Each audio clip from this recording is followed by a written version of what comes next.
नौशर फिरोज़ मां ज़ाहिद हुसैन खोखर जी रिपोर्ट मुताबिक़ सिंध ते वार अयाज़ लतीफ़ पलीज़ ते केस दाख़िल करण,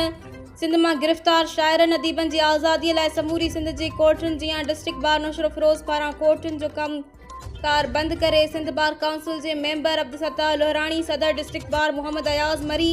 general secretary district bar Shaukat Hussain Bohio, Qadir Khanzada, Amar Imtiaz Memon, Sanaullah Abbasi जी अॻवाणी में डिस्ट्रिक्ट बार जी ऑफिस खां नेशनल प्रेस क्लब ताईं रैली कढी वई। उन मौक़े ते अॻवाणनि मीडिया सां ॻाल्हाईंदे अब्दुलसत्तार लोहराणी चयो त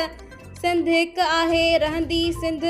तक़सीम कंहिं बि सूरत में क़बूल न आहे। अयाज़ लतीफ़ सीनियर वकील आहे सुप्रीम कोर्ट जो, उनखे धमकाइण, कूड़ो केस दाख़िल करण जी सख़्त लफ़्ज़नि में मुज़म्मत करियूं था।